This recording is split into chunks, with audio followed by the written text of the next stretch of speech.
Well, when it comes to London style, it's not just about beauty and fashion. No, it's about art, because we all need a bit of art in our lives. And that's why we've come to Imitate Modern Gallery, the hippest, the coolest gallery in town.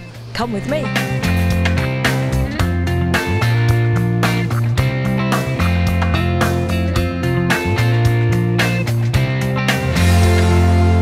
With lovely Jackie, who owns this wonderful gallery. Now, Jackie, tell me about Imitate Modern. We had this space and I met a lovely artist in Notting Hill and I said, would you want to hang your paintings, because I don't know what I'm really going to do in this space.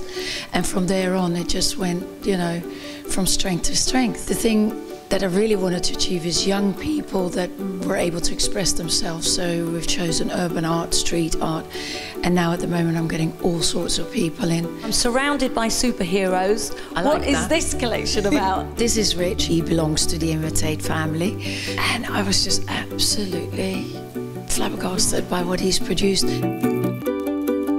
So Rich, tell us about this wonderful collection you have here today. Yeah, it's my latest show. It's my third solo show at Imitate Modern. I've always been inspired by comic books and superheroes, and I actually learned artwork by copying comic books and superheroes. So 10 years later, from learning artwork on my own to doing a show inspired by this, it's really poetic. It's come full circle for me. Just looking at some of the pieces, I see you've got a lot of Louis Vuitton and Chanel in your pieces. Yeah. Now, what was the thought behind that? I like to use pop culture in my work, and this is actually more of a social commentary show, so talking about fashion, consumerism, capitalism, gay rights and equality, things like that. So mixing in Louis Vuitton with superheroes where you would never usually see them in the comic books, there's that juxtaposition that gets people talking of what does it actually mean. There's humour as well. There is. I try and make my work emotional, whether it's funny, whether it's shocking, whether it's a talking point. I always try and have an emotional level to the work, so it's not just a beautiful image, it's something more. Now this is your third collection, am I right? Yeah. Now what's the next one going to be?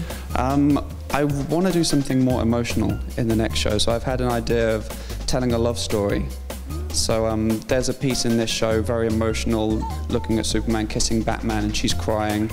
And that piece has gone down so well that I want to almost mimic that in the next show, but with a completely different story behind it, and make the whole show a love story that you can kind of look around and see all the different emotions to it. Can you tell us, how do you go about doing such a piece of art like this? I mean, how do you do it? Because it's so original and different. It is. There's a lot of techniques to it. I started off as a graphic designer and an illustrator, so I work a lot on Photoshop. I've got a crazy imagination. I'm always awake at 3 o'clock in the morning drawing and coming up with ideas. So taking my ideas and figuring out how to create a composition on Photoshop and then putting it on the light box, drawing it so it's got my original hand style into it.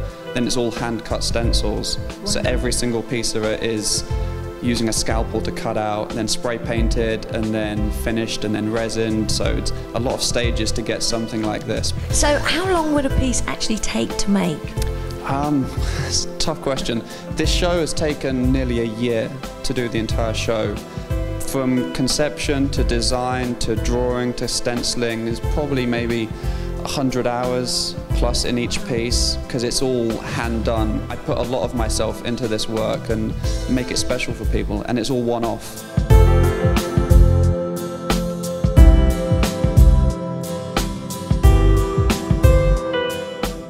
And how do you find the artists, and how do they find you? In the beginning I was a little bit worried about it. I've got this great photographer, Tyler Shields, that we've actually been with from the beginning, and he is now turning almost into like a megastar.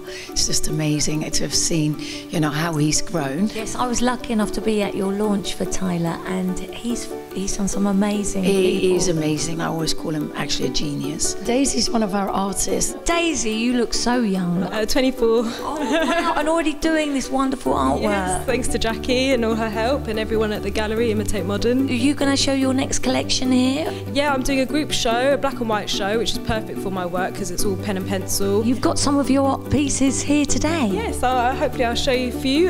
We'll start off with the zebra, which is sort of camouflage into a barcode. I was trying to play around with the whole idea of camouflage in terms of like how women feel camouflage in everyday society, and I just used the zebra because I thought the lines were great with the black and white of the barcode. I'm sort of playing around a lot with animals, half human at the moment. Good, isn't it? Look at that. All black and white, all really detailed images. You know, this idea is like, you know, how we see men as dogs and we depict them in like... Should I really say that? There were a few of those. Talk me through some of your finest pieces. I'd be happy to, yeah, I'd love to. I'm very pro-equality and pro-choice. I think everyone has the right to love whoever they want to love. And putting Superman and Batman in such a new situation and shocking situation, it's a talking point for a lot of people. I wanted to cause a bit of a shock with that one. I've had a few comic book geeks get a little bit upset, saying you've ruined my dream of them being the iconic heroes, but for me, using such iconic characters to tell a story makes it that much stronger. Now this one I love because it's Louis Vuitton. I mean, Captain America and Louis Vuitton. It is. You wouldn't really see that in the comic books, would you? You see all these athletes and celebrities getting paid ridiculous amounts of money to wear the brand. But in this world, in comics, these are the guys that kids look up to. So would you put Captain America in a brand? Would he endorse them?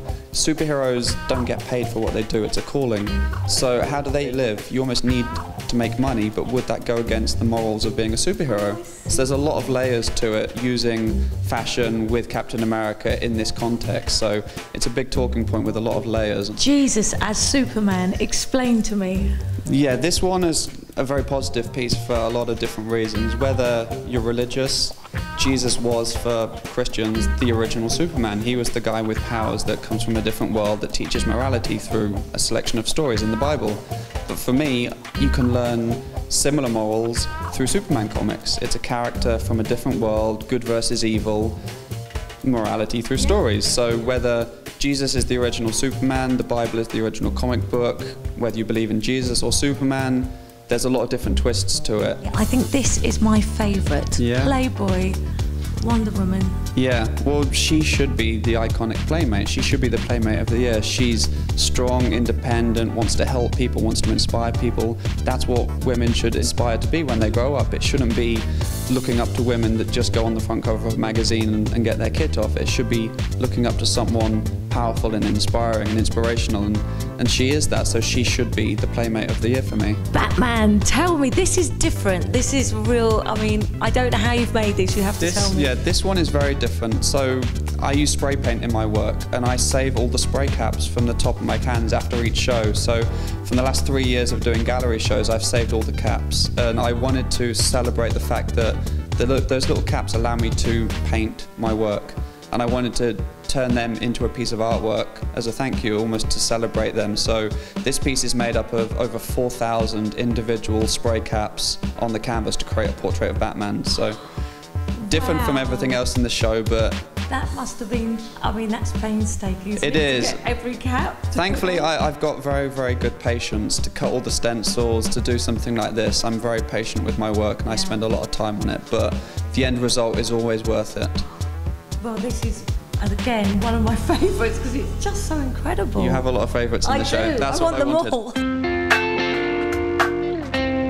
It is so tough, especially for young people now, to get on in this world. It's really, really tough. It's like, you know, there's so many beautiful songwriters, singers. They don't get a deal in a record label, and it's a bit similar in art. Hopefully we're going to be a brand of its own that, you know, creates the big stars in, you know, of the next century.